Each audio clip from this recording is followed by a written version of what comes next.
Welcome back to What's the Obsession? True Crime. In this video, we are going to take a look back at a video produced by Hidden True Crime Productions for their Hidden Gems, during which Dr. John Matthias, Laura Matthias' husband, analyzed Chad Daybell's children. John frames this conversation by schooling us about the nature of the perfect family, citing his beloved favorite textbooks that provide studies, data, theories, evidence, and conclusions on what makes up the perfect family. And in telling us all about the perfect family, he implicitly tells us about the imperfect family, and specifically imperfect parenting. Throughout this stream, John pontificates about the nature of morality and ethics, and the kind of morality or ethical standards that perfect or imperfect parents and families hold. And while considering everything that has happened in recent months, this didn't age well. Before we go further, I just want to let you know that this episode is sponsored by Kay and Larry Woodcock, and also red wine, and also racking up the hidden gems thanks to Kay and Larry Woodcock. Let's hear from our sponsor. Kay and Larry Woodcock, the kids, and Kay and Larry Woodcock.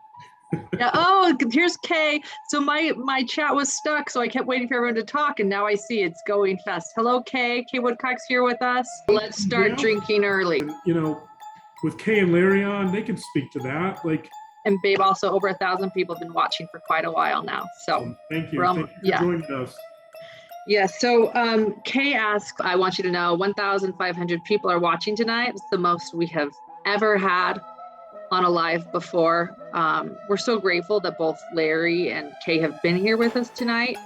So again, thank you, Kay and Larry Woodcock, red wine, and jacking up those hidden gems.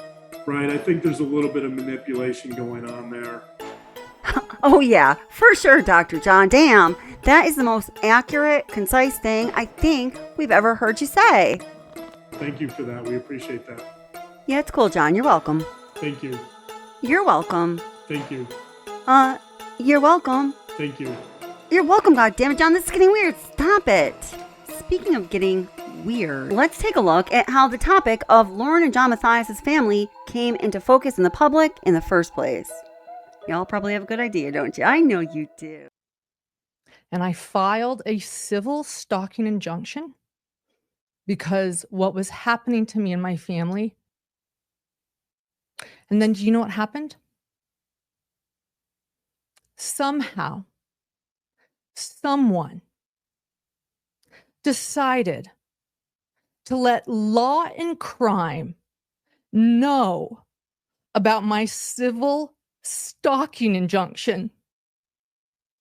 And Law and Crime decided that they deserved to have cameras in the courtroom while I am explaining what my family has been going through for months.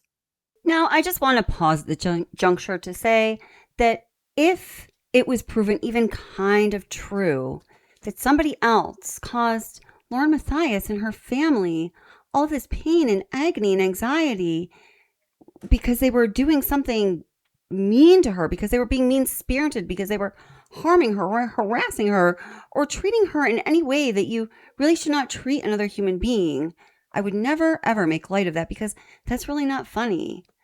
But we've seen a shitload of evidence from both sides, and the fact of the matter is, this, what Lauren is saying, is all what we call bullshit.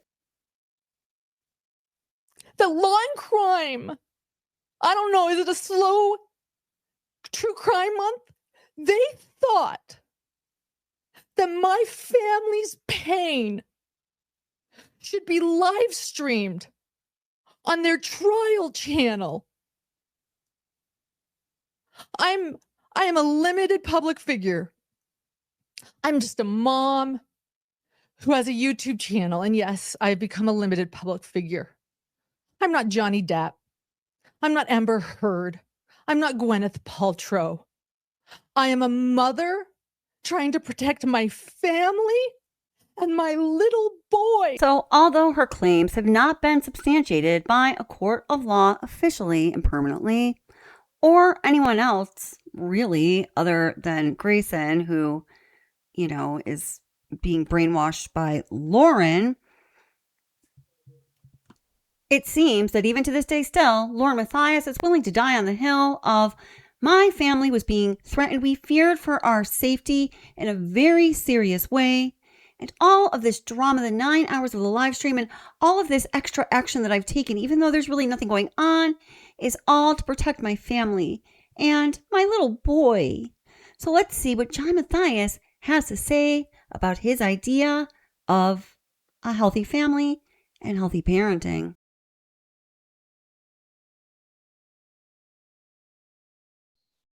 I think the goal of a healthy family is to produce healthy kids. And, like it or not, healthy kids have more realistic mental maps of the world, right? So the reality is that the parents that have kind of more realistic perceptions of the world, in other words, they probably don't believe that zombies and portals are real. Parents that have a better grasp of reality are going to generally have kids that have a more accurate mental map. So, in a healthy family with healthy parenting, children are going to have a more accurate mental map. In an unhealthy family, they might believe something like, perhaps Chad Daybell's children believe that zombies are real because, that is what he taught. But healthy children aren't going to believe zombies are real.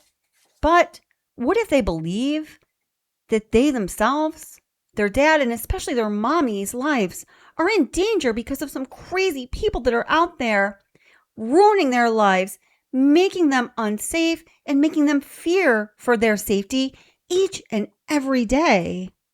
Would that be a healthy child who's a product of a healthy family?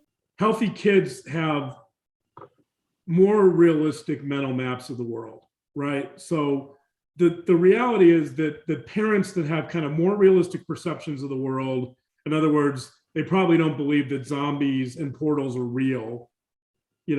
Parents that have a better grasp of reality are going to generally have kids that have a more accurate mental map.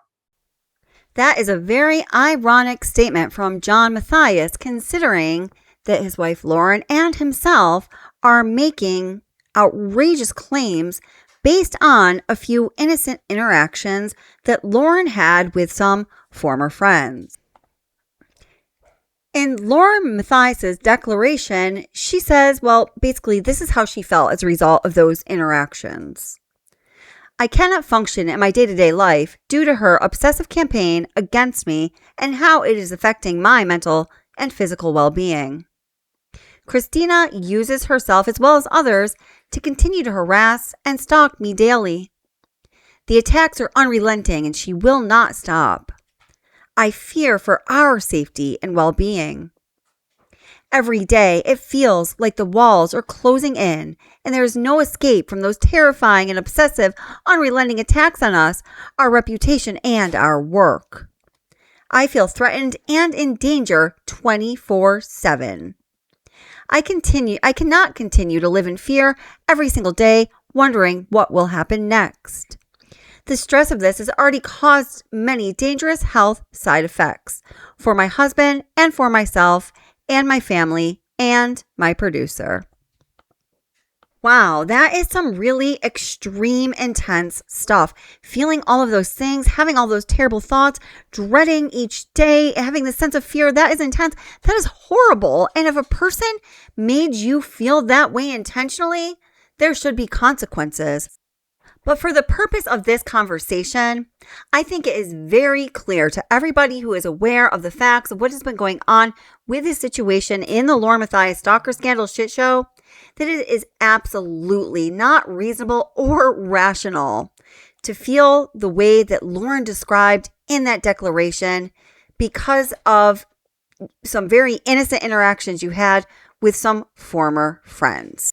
to make a connection between those friendships ending and the way Lauren described she felt in that declaration is not by any means rational or in touch with reality. So going back to Dr. John's lecture to the viewers about what makes a healthy family and what qualities are healthy parents composed of, well, you have to wonder how he would assess himself and his wife using the same standards he's assessing others with. And what would all that say about their son's mental map? Is he a healthy child? To get an idea of how Lauren and John's 8-year-old son was doing, let's hear what John had to say in his very own declaration in support of Lauren's motion for an injunction asserting that Christina was stalking her and she was in fear for her life and her safety. And this is pretty sad, guys. This has been the one issue that has alarmed me most since we learned about the whole Lauren Matthias stalking scandal shit show. John says, This is what the media wanted. Right? That's what you guys wanted to film the stalking injunction hearing? Our 8-year-old son has been greatly affected by these events. He has developed an unusual sense of responsibility to protect his mother, telling her that she must promise to run to save her life if he tells her to, and to not ask questions. He lives with a constant fear that harm will come to her, and his sense of safety has been diminished. He mirrors his mother's anxiety and distress, and he has attempted to comfort and protect her, taking on responsibilities no young child should bear. His fear of strangers and imagined catastrophes has increased dramatically to the point of often refusing to leave the home. He has withdrawn socially from friends, struggled to fall asleep at his normal bedtime, and significantly reduced his appetite since the stalking began. This parental role reversal, empathic trauma, and emotional harm are all symptoms of what happens to children who become secondary victims when a parent is subjected to ongoing stalking and harassment. damn, guys, I just have to say, I'm a behavioral therapist and I do have some professional stake in, kind of evaluating what they are reporting their child's behavior to be. It is also an indicator of a child who is going through extreme stress or trauma for a number of different reasons. At 8 years old, that reason very well could be that that child does not feel safe in his own home. And when a child at age 8 does not feel safe in their own home, either their home is facing a substantial external threat that should be handled by the authorities, and if it's brought to the attention of the authorities by the potential victims, it will be handled. But it can also occur because the guardians, the caretakers, those charged with caring for that child and making that child feel safe and protected are not doing their job at the very best. And at the very worst, they're not doing their job well, and they're adding to the child's anxiety, fear, neuroses, and lack of sense of safety in his or her own home. I really can't stress how alarming it is that they claim that their 8-year-old son is mirroring his mother's stress and anxiety, that he's trying to comfort her, that there is a parent-child role reversal happening that is so overt in their family. That is the kind of behavior and dynamic, when described to somebody in the mental health profession, you want to address that immediately. And if that information gets into the right hands and it, hits a certain way, you might want to take action as soon as possible. Yes. So, one of the ways I sometimes think of that is, the question I always ask is, do you let the world change you, or do you try to change the world first? right? Like Hmm. healthy people let the world act on them. They let the world give them information, and then they learn from that information. Unhealthy people, and this probably includes every politician that ever lived, unhealthy people, maybe not every politician, but most of them, politicians, their job is to change the world so that they don't have to look at themselves, right? Their job is to enact policy changes or whatever that politicians do. But the reason politicians get into that is because they probably have a lot of underlying issues that they're not willing to consider or look at, and they would rather change other people than change themselves. So healthy people let the world act on them. They don't act on the world to try to get it to fit their beliefs. Right. Okay. Thank you. That's a good explanation. So let's consider that. Healthy people let the world act on them. They don't act on the world to try to change it so the world will fit their beliefs. Interesting. Let's think about that. We have people threatening to extort her. This started in April. They started with public threats. We have pretty good, solid proof that former employers had hacked her iCloud account. Okay. And then posted stuff online that they were going to go public with her messages. And then Private messages. Yeah, and then things settled down. And then the last couple weeks, things have been ramping up again. We've got somebody sent us an email today that was sent out. This has gone as far as Newsweek and Law and Crime. So I'm a true crime reporter. Okay. And like Law and Crime and even News Nation are Okay. reaching out about my private messages. So this is like national, and I think why it's an extra big concern, it's actually not just about me. As you know, as a police officer, true crime is true. It's real. Mhm. Forget that. There are, I'm an investigative journalist. Okay. I have been to numerous trials. I work with numerous victims. Mhm. And if these private messages of mine come out between employees, it won't just be me that's harmed. Mhm. It's going to be a lot of people. Okay. Yeah. So, and celebrity is Hollywood, all that stuff. She signed with a learning lesson. Unfortunately, they were my employees. Well, I probably wasn't considered a public figure, and then I got, You trusted Bigger them, and and bigger, and I and trusted them. unfortunately, I mean, I've had a small business, so I get it. yeah, It's they're great until they're not. right. And then it sucks. And then now that I'm a public figure, and there are other people that could be really hurt by this, yeah. So June Yeah, 9th and the other people to be hurt, then they would be the victims, though, not you. Okay, so as you know, there's hours and hours of video at this point where Lauren and Grayson and John are spewing lies and just being absolutely ridiculous and irresponsible, behaving in ways where if they bring it home, certainly this is going to hurt their family life and freak out their child in really big and not okay ways. So when the police officer arrives here in the Henderson video, Lauren and Grayson are rolling out a whole number of different crimes that could have happened. It could have been, stalking. It could have been extortion. It could have been they hacked our email. It could have been they stole our email. It's just this is the definition of throwing it at the wall to see what sticks. And Lauren, of course, makes sure to plug as many times as possible that she is a limited public figure, and she's a news journalist, a real news journalist, and she is somebody who is elevated higher above the rest and should be given clearly, I think, the tone that she's given the officer here, someone who should deserve special attention, right? So let's go back to the question that John likes to ask to see if you are a healthy person who is, cultivating a healthy family or being in the role of a healthy parent.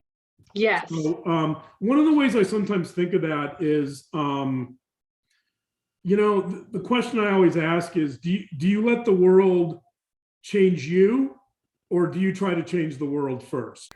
I don't know. I interpret that question kind of like, are you somebody who is able to go with the flow of life, to roll with the punches, or are you somebody who needs to manipulate and control everything and everyone around you?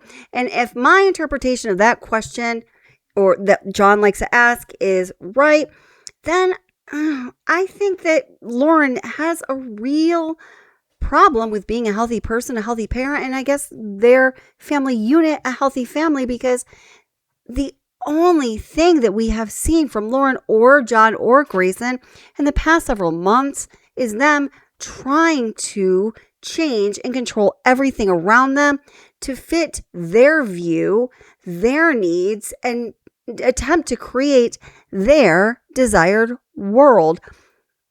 Lauren and Grayson try so hard, hours and hours and hours worth of body cam video to convince law enforcement officers that there are some actual crimes that are being committed against them and that charges should follow. Once again, Lauren and Grayson are throwing every detail at the officer, every detail other than the kitchen sink, to try to get him to say, hey, that sounds like something. That sounds like it could be a crime. Let's charge him. And notice how they throw those buzzwords around all over the place. They know exactly what they are doing. In my opinion, they couldn't be trying any harder to change the world around them to fit whatever sick outcome it is that they ultimately want from this shit show. They call themselves the Seven Gatherers. Show them who they are. I'll show the jackass video. Like, there's a full, like, you might want to record on your phone from me. Okay. Just show them, like, this is them. So they have this TikTok. It's like they're escalating. Cyberbullying is one thing. It's gone from like cyberbullying to like now it's getting. That's the girl who approached tonight at dinner. So that's a picture of me at a trial. This is the girl that approached? No, this one right here. Okay. And this one, Lindsay was with her. And so when I walked out of the restaurant, I was one who said, hey, they're there. Because I walked out to call somebody because I felt so unsafe. And Lindsay sat up from her table and I was like, holy shit. And so I kind of like put my phone up, like, I'm on the phone, like, do not approach me. Mm-hmm. But then show him. Got her number ones at a trial to do eyelash extensions.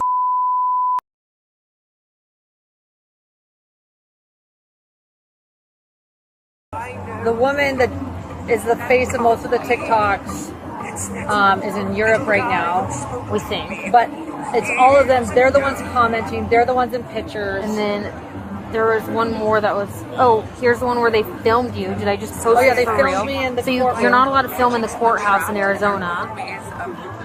During And this they're trial. filming her.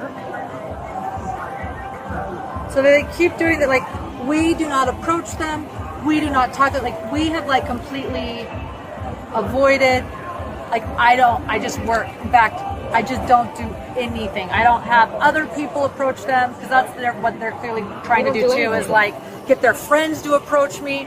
I don't approach them. I tell her, what do I tell you all the time? Don't engage. I even said, don't give them air before you hear me recording them. Don't give them air. Janie approaches me, Jenny approaches me, Judy approaches me, Sammy approaches me. I don't approach them, they approach me. I don't approach them, they approach me. This is such desperation, trying to get the officer to find a crime. And what these innocent women are doing to them, they couldn't possibly be trying harder than to change the world around them and control everything around them. It really is quite sad. Leave them alone. Don't talk to them. And it's like they're looking for anything. Like, you asked for a chair in the press conference. I'm like, dude, I'm like, no. Like, it's almost like they're looking for something to, like, say I'm, like, doing something. Like, I think it's almost driving them crazy that we don't do anything. It is, because she said, stop acting like everything's fine. Yeah, she actually said that on the video. Stop acting like everything's fine. And then you asked about this chair at the press conference. I'm like, fuck. Like, sorry. Like, It'll be okay.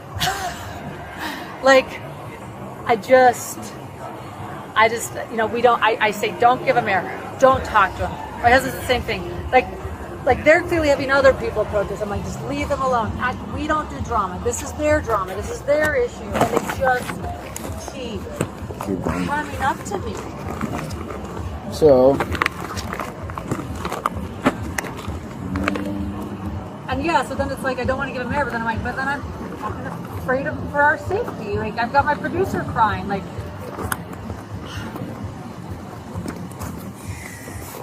I don't even know how to get like a restraining order. Stay away from me. Don't show up where I'm at. Leave me alone. You're making me feel physically scared for my life and my safety. okay. So, Thank God the officer finally put them out of their misery and stopped them. It was like, so listen. Something I found to be very interesting in this particular episode of Hidden True Crime is that the only time throughout this podcast, which is about healthy children, healthy parents, and healthy families, the only time they mentioned their son was when they also mentioned Kay and or Larry Woodcock in the same breath, in the same sentence, in the same story. Take a listen. Kathleen. Oh, and Larry Woodcock is here too, Kay says. Hello, Larry. Hey, I Larry. talked to Kay earlier today. I have to tell a story and we will get back to the meat. But I was talking to Kay earlier today and then I left and I went and picked up my son Banks and I was a little bit late and I told him, I said, I'm sorry, I was talking to Kay and Papa and he said, did they say I was so cute? And I said, yes, that's what they said because they know that you guys are Banks fans. So he loves you too. And he knows that he has a remote dinosaur for his birthday from them. And so anyways, thank you, Kay and Papa. Right. I think there's a little bit of manipulation going on there too, because as you and I know, Lauren, sometimes Banks he has a lot of energy and he wants to be a little aggressive and get it out. And he wants to be four. He's not doing it in any destructive manner. He's just being four and trying to get it out.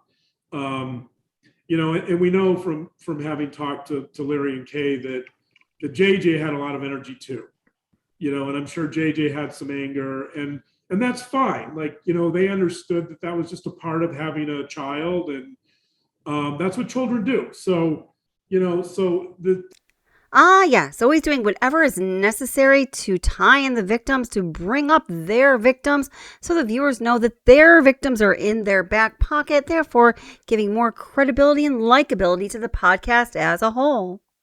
So right around the same time, this is one of the text messages that was, released that was between Lauren and somebody else. I don't know if it was in a group or like an SMS text, but it has been verified. It is from Lauren to a known recipient. And this is what she says about her 4-year-old son and her husband. Again, it was right around the time that this episode was recorded and produced. So this text message from Lauren says, I go out of town next Wednesday. And then it's redacted. To some lake, and I'm kind of excited. Well, I'll be working full time. My evenings for 2 nights will be without the most needy toddler I've ever met and a husband who also wants attention. And I'm going to edit and work all night. So, this gets into the issue of healthy families. And I think we talk about families a lot on our podcast, and we're going to always talk about families because we think families are like the foundation for mental health, right? Families are where we learn about the world. They're where we spend our most time. We grow up in our family. The family culture, to me, is by far the most critical component of developing healthy human beings. So let me pick up there, John. I'll pick up on that for you. So John says it's the family culture is the most important thing in developing healthy human beings. And I'm not saying that Lauren doesn't think that about families, but we do know that Lauren is away most of the time. She talks about this all the time on Hidden True Crime, that she's away for weeks. She doesn't see her family, but for a couple days, a month.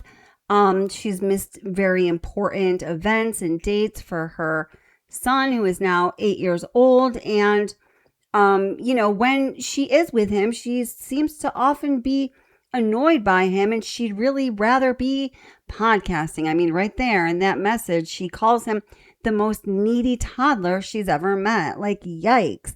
I don't know. Does that come off as sounding cold or weird to you? It did to me, but maybe that's just my opinion. So considering that John just said that the family structure is the most important thing in developing healthy human beings, and we know that Lauren really isn't so much into being with her family these days. She says so herself a million times on her podcast and in some messages we've seen recently. Maybe that causes some tension in the home, some strife between the two of them, and maybe some bad feelings that their son, now 8-year-old, I'm not going to say his name, little boy, has picked up on. So maybe it's things like that have caused this host of really horrible symptoms for a child to be going through that Lauren read in her 9-hour live, because John wrote this all out in his declaration.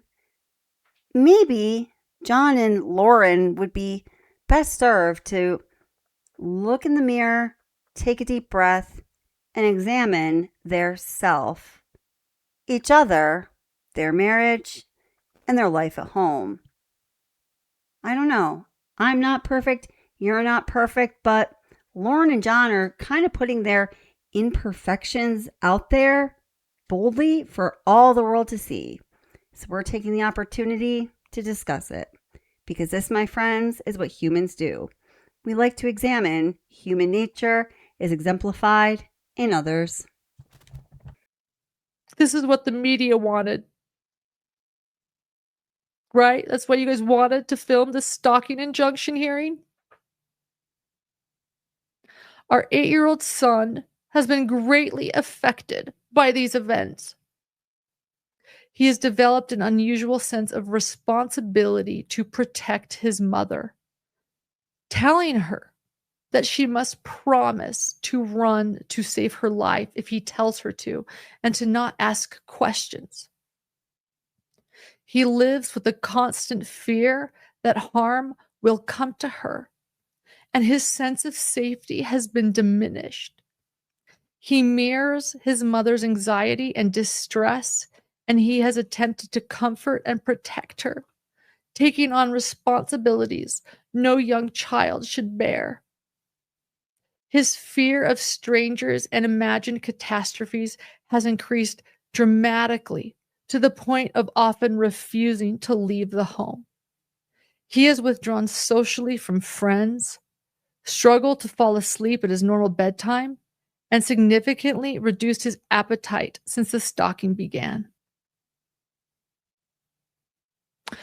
This parental role reversal, empathic trauma, and emotional harm are all symptoms of what happens to children who become secondary victims when a parent is subjected to ongoing stalking and harassment.